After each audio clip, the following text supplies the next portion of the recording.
Time on KRLD. The CBS Radio Mystery Theater presents...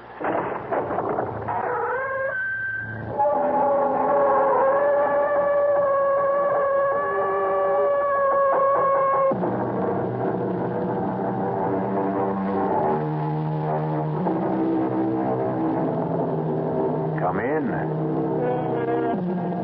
Welcome. I'm E.G. Marshall.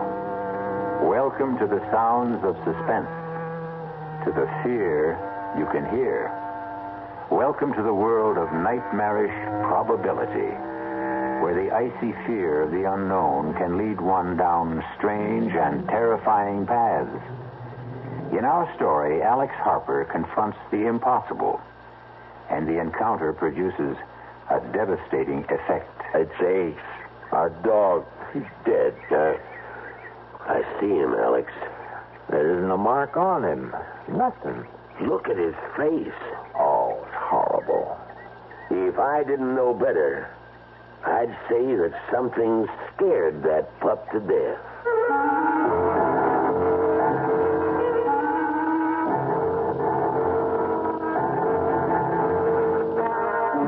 Our mystery drama, The Edge of Death, was written especially for the Mystery Theater by Saul Panitz and stars Patrick O'Neill. It is sponsored in part by Anheuser-Busch Incorporated, brewers of Budweiser, and by the Kellogg Company, makers of Kellogg's Special K cereal. I'll be back shortly with Act One. When you drink beer, do you tilt the glass for long, hearty swallows, or just tip it and sip it? Well, sipping's the thing for wine. But Budweiser beer is a hearty drink, brewed for zest and character. The best way to enjoy Bud is to drink it. Not chug-a-lug, just man-sized beer drinker swallows. That's when that famous Budweiser taste, smoothness, and drinkability really come through. Smoothness and drinkability that come only from natural carbonation and exclusive beechwood aging. Smoothness and drinkability, too good for any half-hearted sipping. So drink up. You'll see that brewing beer right does make a difference, and that when you say Budweiser, you said it all. Anheuser-Busch, St. Louis. It happens in an instant, but this is the way it feels.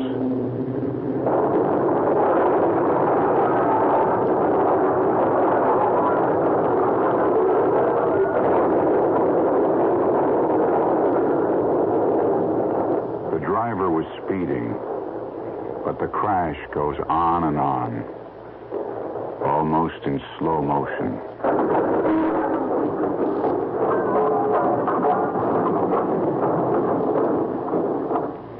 With a mechanical device, we've slowed down the sound of the accident so you could think about it.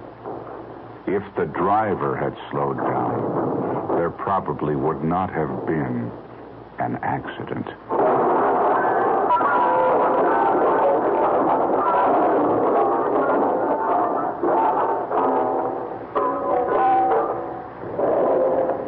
This message was brought to you by the General Motors Corporation.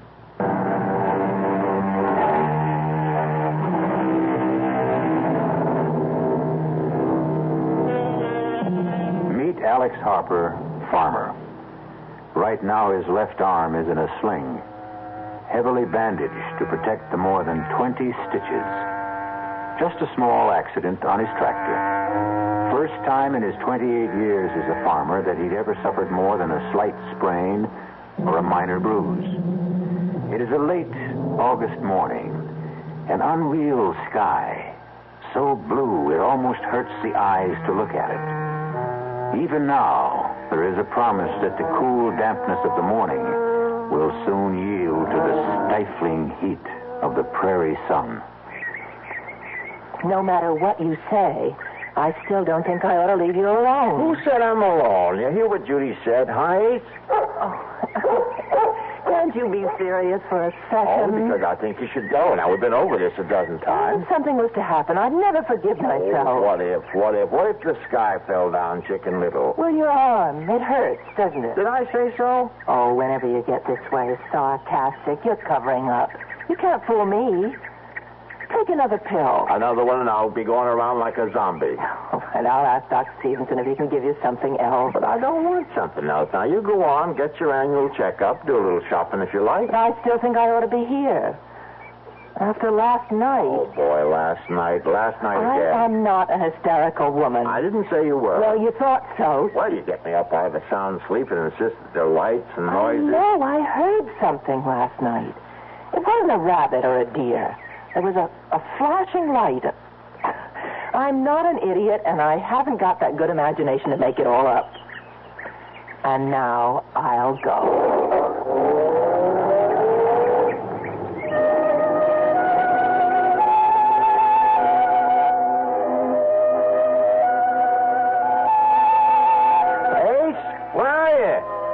Come on, boy. Now, I'm in no mood to play games. All right. I'm going back to the house. Oh, behind the barn, eh? What you got cornered, a 10-foot rabbit? Oh, there you are. Now, hey, you did find something. I'm coming, Ace. All right, now, bring it to me. Come on, boy. Give it here. Give it here. That's it. Good dog. Hey, let's see what you discovered. A bag. Looks just like Doc Stevenson's bag, only it couldn't be his. This one's shiny new. Feels funny. It's not leather. Doesn't feel like vinyl either. How the deuce can anyone possibly use this? No lock, no zipper, no buckle. No way to open this case. It's a gag. I'll bet that some of those college kids from town, sure, that's it. Judy did hear some sounds last night. The kids. And they left this stupid bag. Of course, Ace. Now, you'll get full credit. Yes, sir, boy. I'll tell Judy you found it. Now, come on, let's go back to the house. Come on.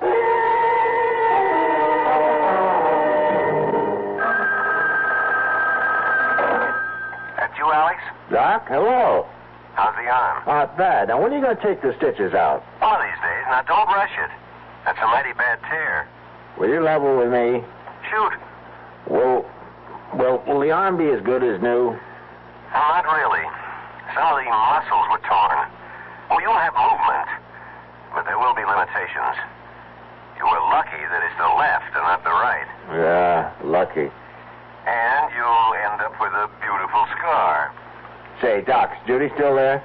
She left about 30 minutes ago. She check out okay? Well, there are some tests that will take a few days. But from what you could see, Well, that's the real reason I called, Alex. there is something? There is. Not serious. Yes and no. Oh, what the devil does that mean? Well, it's your heart. And before you jump to conclusions, listen. If she watches herself, obeys a special diet, there's no reason why she shouldn't live a normal span of life. Did you tell her? Oh, only that it's a rather common condition that can be controlled. She's not alarmed, and she needn't be. Now, I mean this, Alex. I've seen patients like her do almost everything they used to do and go on and on. Almost. Oh, Doc, last time you dropped by, let's see, that must have been at least a week ago. More like 10 days. By any chance, did you leave something out here? Huh? You aren't missing one of your black bags. Huh. I only got one bag. What are you talking about? Nothing. Doc, I think I hear Judy. Yeah, it is. Hey, she's driving kind of funny. I better hang up, Doc.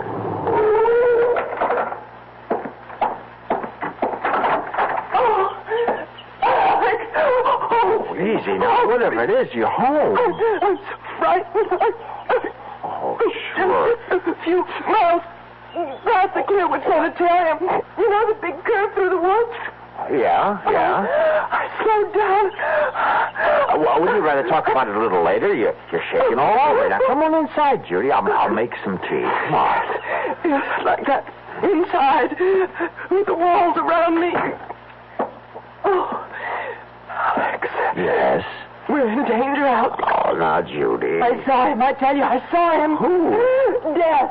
Alex. I saw death.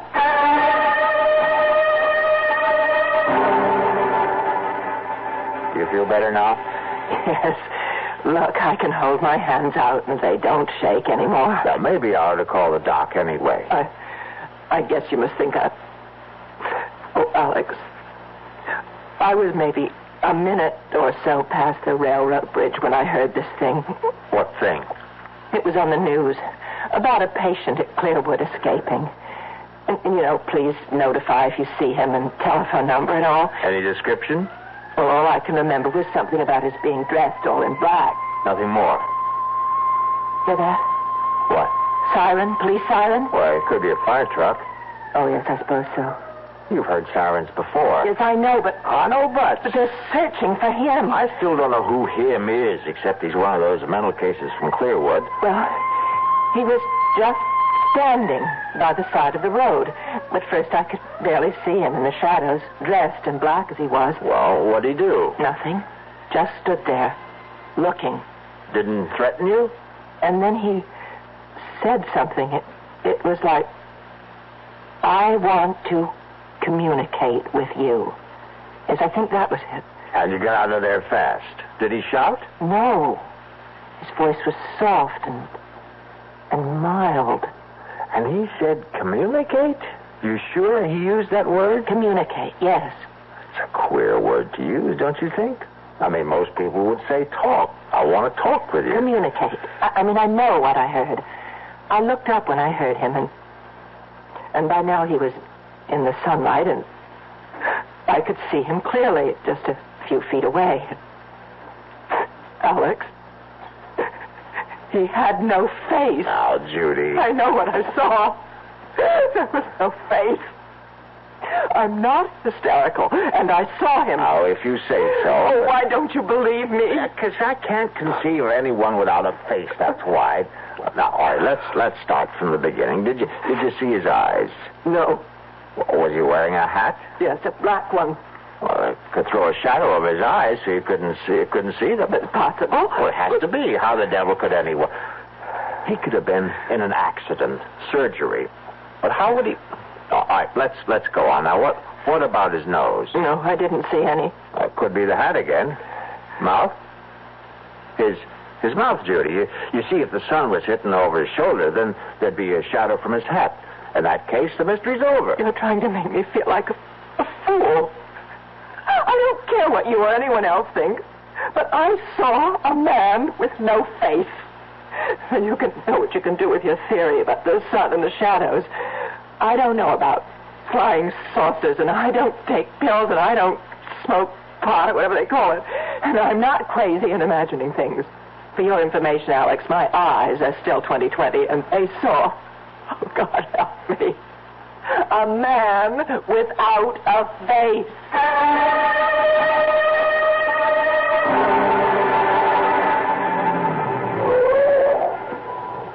Alex, what's this all about? I mean, meeting you down the road instead of at your house. I didn't want Judy to worry, Ben.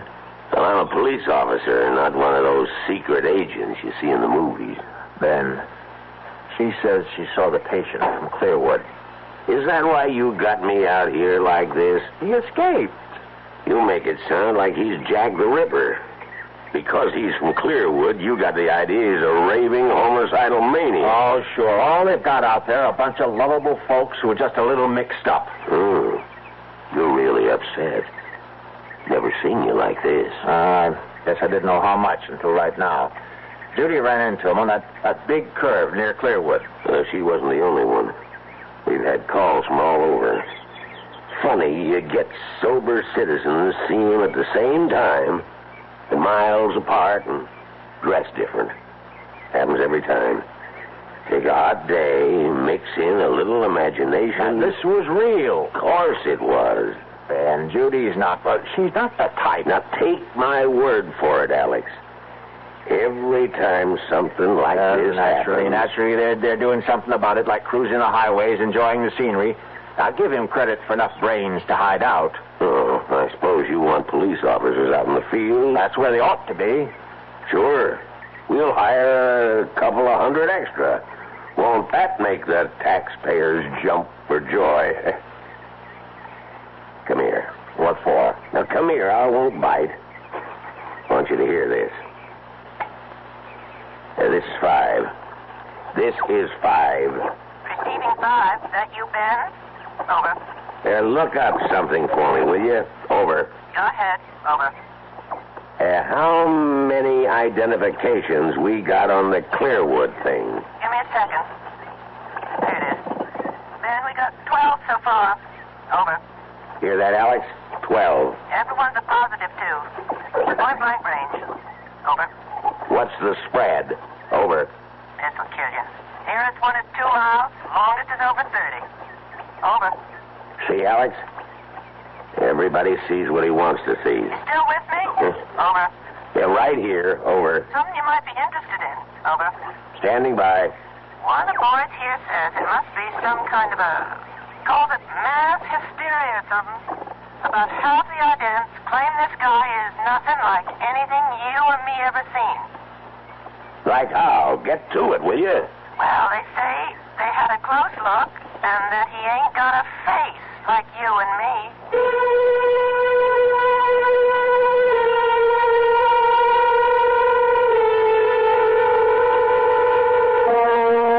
A man without a face.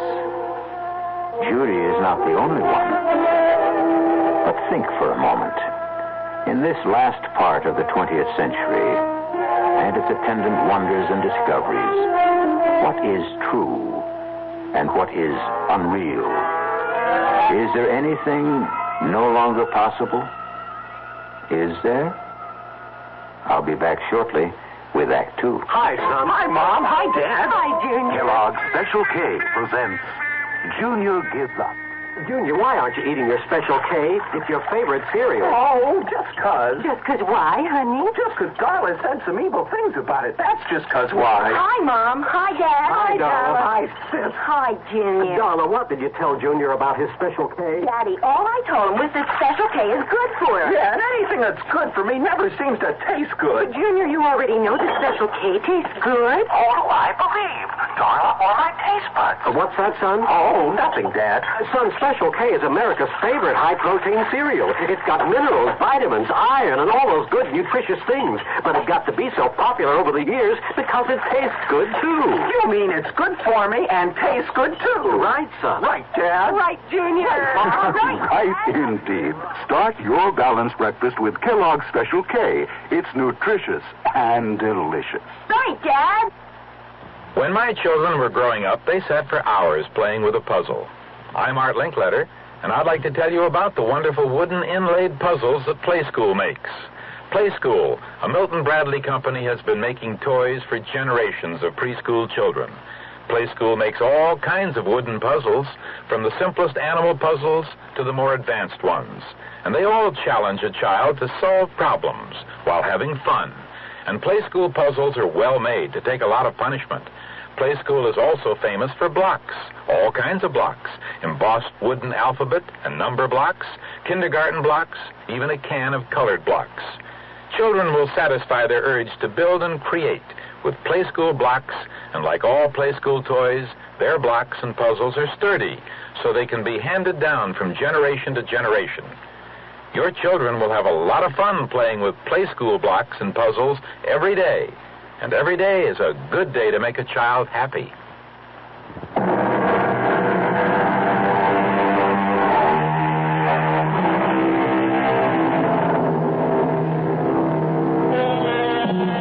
Well, the doubting Alex knows that there's nothing wrong with his wife's power of observation. She did see a man, and though he does have a face, there is something missing. A mouth. Result of an accident? Or is he a mutation? A gruesome congenital result this world. Let's join Alex and see if we can find out. This is Alex Harper calling. Could you connect me with the director of the sanitarium, please? Bridges here. I'm sorry to bother you, Doctor. I'm Alex Harper. I have a place on Route 36, about 8 miles from you. Where's the course? I've passed by there quite often. What can I do for you, Mr. Harper? Doctor, I hope you won't laugh or anything, but I have a couple of questions about this fellow who broke out of your place. Michael. That's his name? Michael? Michael what? Well, now, we have no full identification. He gave us only his first name. But he was a patient at Clearwood, wasn't he? In a sense. Was he or wasn't he? Well, only for one day. You see, Michael is a rather unique case. Most unique. In all my years, I've never seen anything like him. Look, I have to speak low because I don't want my wife to hear. She's in the kitchen and she's plenty upset already about your Michael. But she's seen him? Why, have you notified the police? Well, I thought I'd speak to you first. She saw him, and from what she says, she's either crazy or hysterical. And I can tell you, she's not either one of them. Oh, Michael is, well, he's different. Different? That what you call a guy without a face? Without a... No. He has features. The eyes, nose, and the rest of it? Well, of course. Well, then my wife, she didn't see what she says she saw? No, I haven't said anything like that, Mr. Harper. What I was referring to was his appearance, not his powers of reasoning or social behavior, because, quite frankly, he didn't talk to us.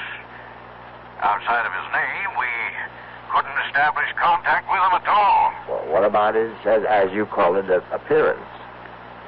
Michael has no mouth. From what we can tell, he was born without a mouth. We don't know how he communicates, or if he does at all, or how he manages to ingest food. Truth is, he wrote his name on a scrap of paper. You see, Michael may be something quite new to our world, Mr. Harper. Perhaps one of a kind. Maybe he's, what's the word I'm hunting for? Mutation? Yeah, that's it. I hope to God that he is what he appears to be. A freak. A one-time thing. But suppose he's only the first, the beginning of perhaps a new kind of man.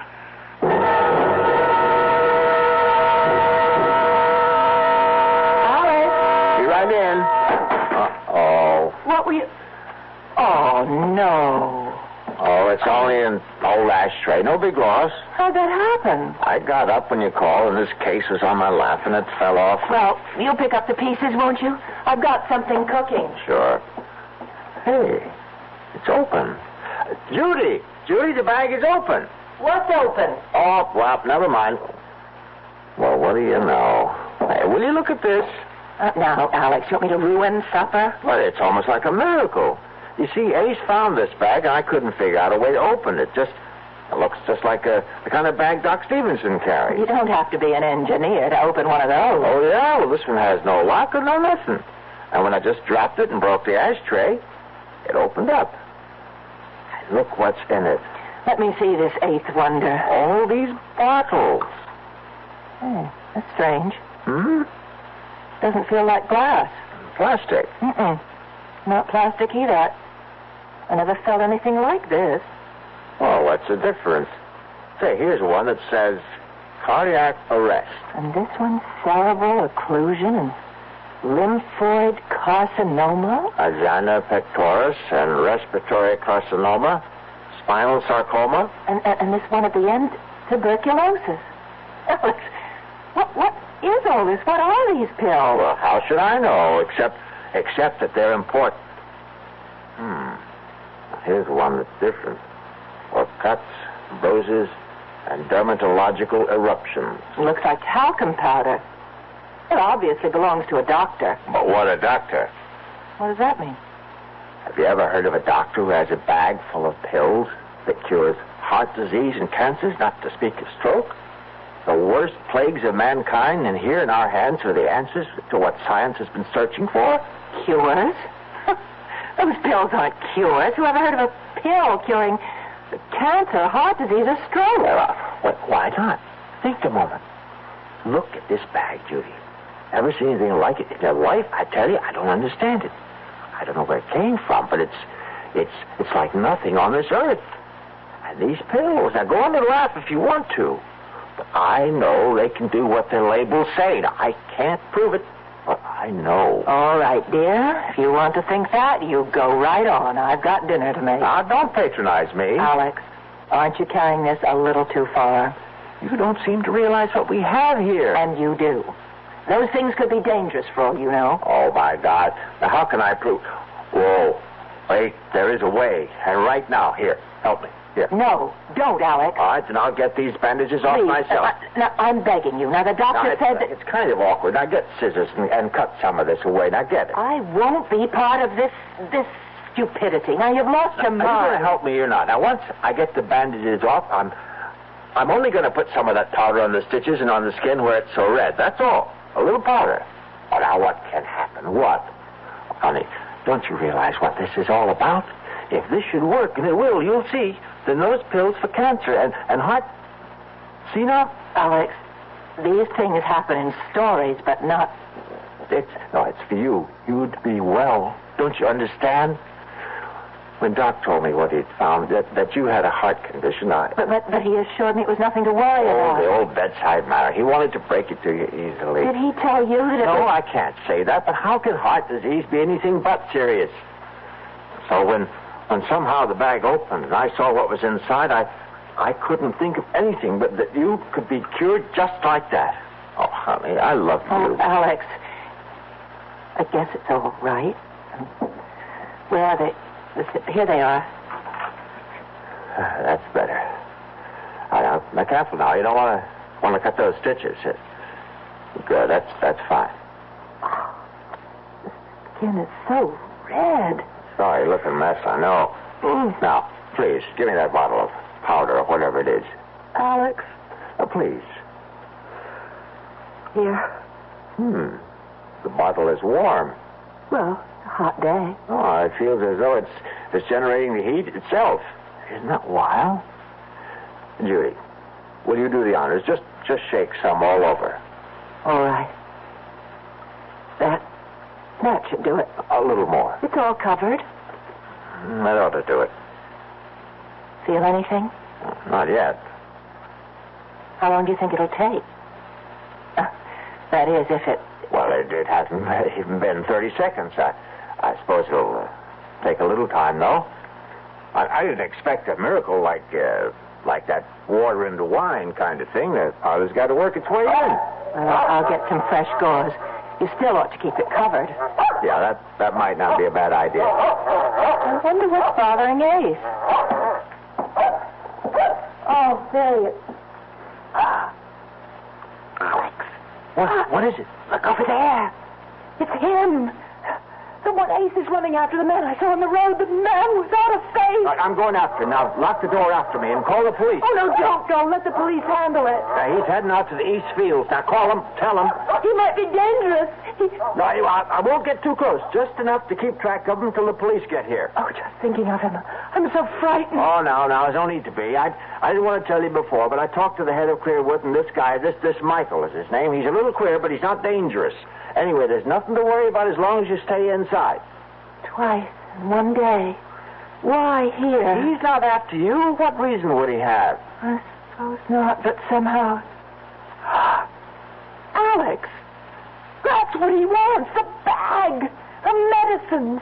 It must be his bag. He's come for it. Him? A doctor? It has to be. That's the only explanation. Oh, I'll give you another. He's escaped and wants to stay off the main roads. After all, you spotted him, did you? He just wants to get as far from Clearwood as he can.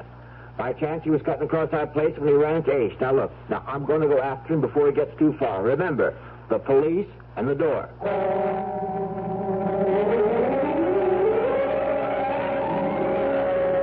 Now, don't get your dander up, Alex. We've known each other too long for that. You just show me again where you saw this fella last. Ben, I know that a good cop ought to be skeptical, but by God, I saw him run under that tree, then up and over that fence. Now, why would I lie? I don't mean to make out that you did any such thing. It's just so darn queer. Huh? Look for yourself. Look at what? That's it. Nothing to see. Oh, come on now. Let's stop this rustic routine. No footprints. Prince? Feel the ground. Soft, isn't it? So it's soft. And where are the prints? You say he was running? Yeah, with Ace right behind him. A man running puts down a mighty heavy print. Heavier than if he was walking. He could have gone across these rocks? Could have. But nobody could jump from rock to rock. That must be 20 feet between them. Yeah. Unless he can fly. Must be clear out of the county by now. Now, how do you come to that conclusion? Ace. That's why. We were anywhere near that there Michael, we'd be hearing Ace. You know he's always been a noisy dog. Well, he could have lost interest and run off after a rabbit or a woodchuck. Yeah, maybe. Something right over there, Alex.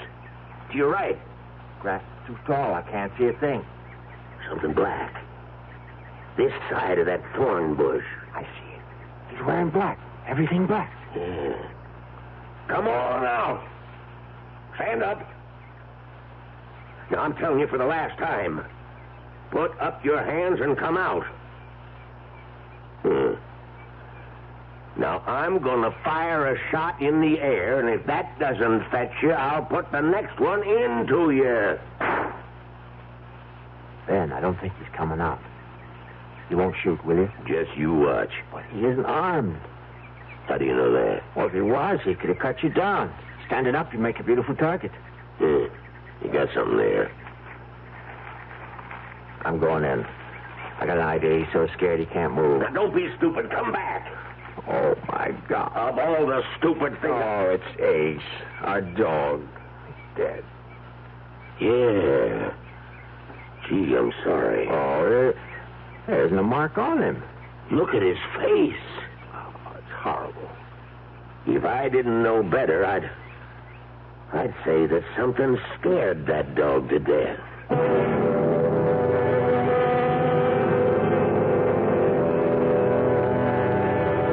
There is no medicine for fear. The icy chill that reaches out with frigid fingers to clutch the heart. The shadow of the inexplicable Mr. Michael hovers close by, and the lives of at least 2 people will be irreparably altered. We'll find out how when I return shortly with Act 3. Who knows how to help you solve your shopping problems? The Better Business Bureau knows. I swear I never saw so many mattresses in one store in my life. I just don't know what to look for. I'm so confused. I'm here to take care of your confusion, madam. You know, you could start by reading the labels on the mattresses. Oh, sir, who are you? I'm the man from the Better Business Bureau. You know, by law, every mattress must carry a label listing the materials used in the mattress. And don't forget, madam, that there's a new law that all mattresses must now be flame-resistant. Oh, thank you, sir. And be sure to read the guarantee and find out what it covers and for how long. Just another consumer tip from your Better Business Bureau. Yes, who is it? Hi, I'm your new neighbor, Steve Williams, in 107. Oh, how nice to meet you. Well, come on in. It's a pleasure. Thank you. I see you've got a measuring cup. And now let me guess, you ran out of sugar. You're No. a bachelor. Oh, yes. As a matter of fact, I was wondering if I could borrow some prunes. Prunes? Prunes? I know. Sorry. Did I tell a joke? Yeah, I thought a couple. There are still a lot of people who laugh at prunes. But now, quite a few are finding out how good they really are. Because pound for pound, prunes have 8 times the vitamin A of the leading fresh fruit. And more iron, niacin, and vitamin B2 than the 5 leading fresh fruits. They're also a great natural source of quick energy. He wants to borrow. Well, thanks. Anyway, maybe I'll try 105. Yeah. California prunes. The funny fruit that does so much for you.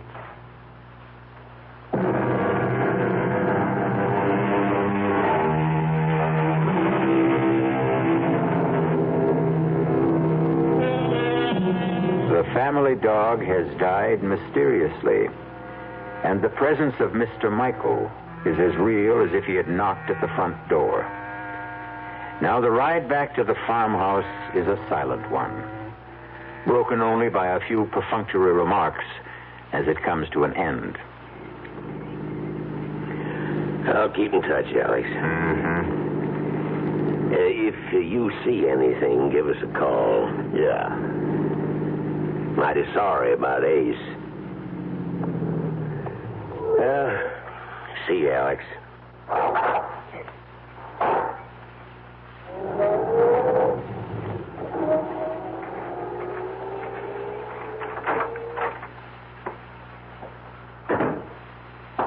You okay? Okay. Is that Ben in the police car? Yeah, it's Ben. Oh, you should have invited him in. I guess so. I just didn't think. Judy. Did he get away? The man who... Oh, Ben thinks he's out of the county. Oh, I hope so. Judy, we were following Ace. Alex, And look at it. It's a miracle you were talking about. That's Ben, and we were over in the Call the North doctor. Field. He'll drop everything and come out when you tell him. And I was the one who didn't believe. I don't understand you. I thought you'd be jumping up and down because what you said would happen did. I'm so happy for you. Huh? Don't you hear me? Alex, look at your arm, your left arm. My God. My God in heaven. I didn't believe it. Oh, what an idiot I was. Talcum powder. You want to know the truth? I thought you'd slept. Absolutely over the deep end. Telling me to shake powder on it. I'm moving it. You see, like it was before the accident. Like a young arm. It's brand new. Yahoo! No more pain. No more stitches. No more pain. He couldn't believe it. He won't believe it. Oh, Doc Stevenson, boo. Boo on all doctors. Here. Hey, what do they know anyway? You'll never have full use of that arm. However, if you followed my advice, you'll think I borrowed another arm. Look, not a single scar. It looks like the skin was never even scratched. Oh, it's so wonderful. Oh, and I love you. You won't be angry with me. Oh, how could I be? And why should I be? The doctor's bag, the one Ace found? Yeah, the bag. Where is it? I have it. Well, get it, now that we have proof. Judy, you're going to be as good as new. The proper pill and no more heart condition. Hear that, world? Listen, oh, gracious universe. Well, it's on the desk. Well, what are we waiting for? Alex. Look, if it works like the powder, we'll stand them all on their collective ears. Judy, the bag is locked again. I was so full of doubt. When you left, I looked at the bag and... Oh, Alec, to me it was the embodiment of everything evil. And I wanted to destroy it, so I picked it up and somehow I pushed the flap down. Well, now I can't tell where one part fits into another. See, I can't find a seam anywhere. I think it was just about here. Try there. No, that's no use. I'll drop it on the floor, maybe like last time. Still in one piece. I'll try again. No use. Oh, forgive me. Right now, we got to figure out a way to get the bag open so we can get you a heart pill. Alex, you have an electric drill. I can try. I'll take it out to my workbench in the barn. Well, why not wait until morning? It's getting dark now.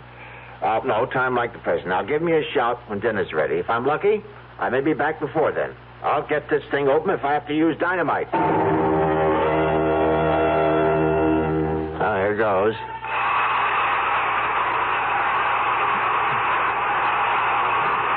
Nuts. The instrument will not achieve penetration. Who? Do not be alarmed. I mean you no harm. You know who I am? Michael? I am he. Don't come any closer. There is nothing to fear. There is no belligerency in me. I have a gun. This rifle is loaded. That is a weapon? Yes. It can bring an end to consciousness? Easily. It is not my intention to cause any fear. But you have You killed my dog today. The creature threatened me, and I did not intend to. I did not realize how weak it was. A simple mental probe, and I regret the occurrence. Haven't you ever seen a dog before? They are images in books and pictures. There are no dogs or animals where you come from? There is barely enough room for the higher forms of life.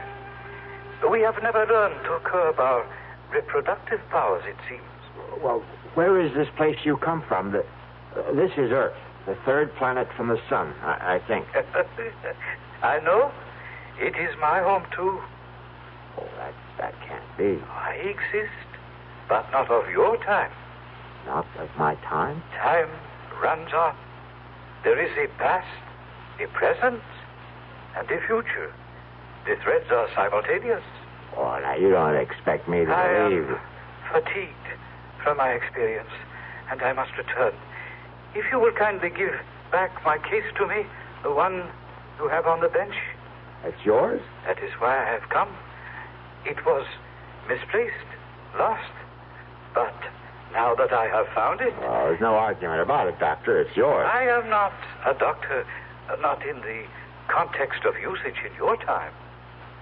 Well, who cares? Listen, the case was opened up. I don't know how. The mechanism is faulty. I must exchange it.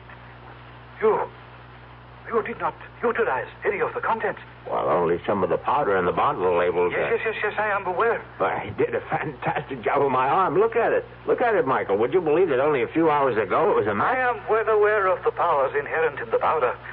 But now, please, give me the case. You cannot open it, for the key is in my hands alone. Stay back. I must open it once more. Or you will. I've got to have something from it. Comprehend this. My time is far in your future. The compounds are of another time, different metabolisms. Evolution has caused basic changes. But the powder worked on me. It is probably the single excipient. I don't believe you. Look, I'll give you anything. Money. How much do you want to open it? I shall prove my point to you. You must be aware of the differences in our physiognomies. You mean your face? Exactly. The lack of an aperture above the jawbone. You call it a mouth. Have you wondered then how we are communicating? I have no mouth, for we ingest our nourishment through an osmotic process unknown to you. And if I have no mouth, then how do we communicate? You are moving your mouth, and I hear. I, on the other hand, send my thoughts to you through my mind. You see this is so? Yes. Think of it in this manner. I am you in a distant time. You should be able to comprehend then that medicinal compounds of my time may not be of benefit in yours. The differences in us are too great. But my arm. You were lucky to have chosen that particular container. My wife will die unless she has a pill. Just one pill. I have explained why you cannot have a pill. Open that bag or I'll kill you. I mean it. My demise will not help you. Comprehend. An unusual accident took place. A time warp misfunctioned, and I found myself in your time.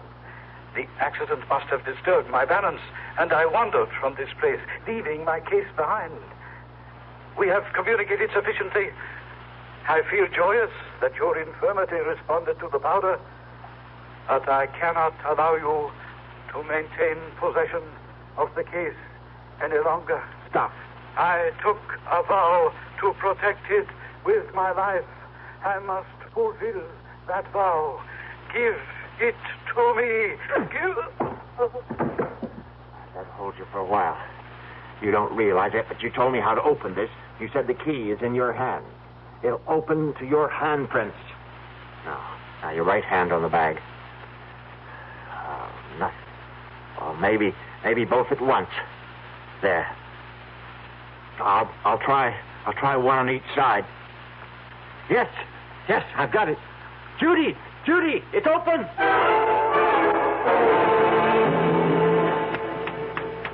Come on, Michael, wake up. Come on, you're okay. Piece of ice on your cheek should help. That's it. Easy now. Fine. How do you feel? I thought your aim was to extinguish me. No. I only wanted one of those heart attack pills. You see, my wife Judy has a heart condition. Well, she had a heart condition. Thanks to you, we don't have to worry about that anymore. This other person, your wife, she ingested the dosage? It's like a flash. After she saw what happened to my arm, she had no hesitation. If I could only have just one of each of those different pills, I wouldn't have... I have communicated to you that I am not a physician, yet you have refused to accept the truth. You insist I am practiced in medicine because I possess a case apparently similar to physicians of this time era. Well, you can't blame me for thinking that. You will not communicate. You will listen. You poor man. Poor individual. Let me inform you of my profession. I am proudly the highest ranking exterminator. Exterminator? Precisely. I communicated earlier that in my era there is barely enough room for all who inhabit the planet. Therefore, exterminators trained to eliminate painlessly and quickly. Oh, no. The pills, as you refer to the compounds, are each a dose of death. The case is full of death. The tools of my trade. Oh, no. All except the container of first aid powder which I keep for my personal needs. Fortunately for you are now thoroughly healed arm. But the rest... Oh, but the labels, tuberculosis, a heart attack, cancer... The compounds act within a matter of minutes. Bringing death, of course. Instead of resorting to the crude murders of earlier, more primitive eras, it is more comforting for the family to report that one of its members has died of cancer, heart disease, or any one of a dozen other diseases. Murder. Elimination. Murder. My case. Please. You must have an antidote. If you make a mistake, there must be some way you... are not committed. I am sorry for your bereavement. Oh, no. I shall depart. Be assured, there was no pain. Oh, no.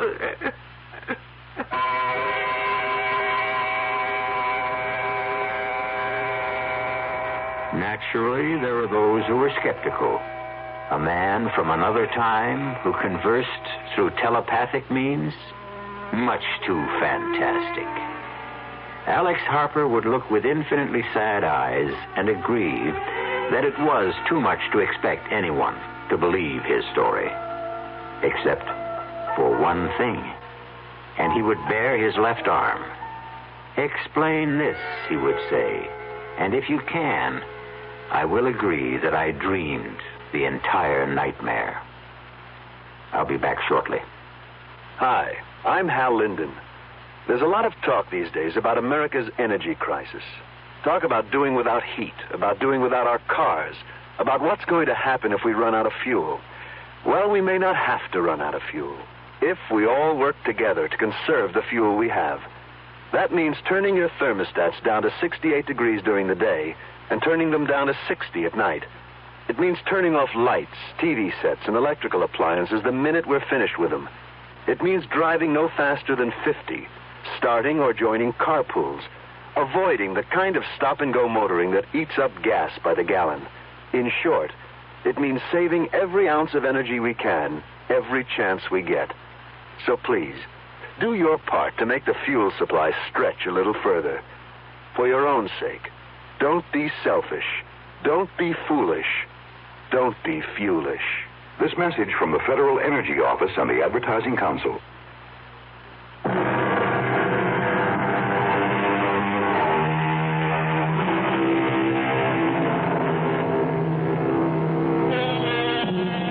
In a ditty from a well-known operetta, the words are, "Things are seldom what they seem. Skim milk masquerades as cream." And as you have just heard, words alone may tell only part of the real story. But for stories guaranteed to increase your pulse beat, my suggestion is the Radio Mystery Theater. Our cast included Patrick O'Neill, Marion Seldes, Ian Martin, and Leon Janney. The entire production was under the direction of Hyman Brown. And now, a preview of our next tale. I know. I hadn't emptied the tub.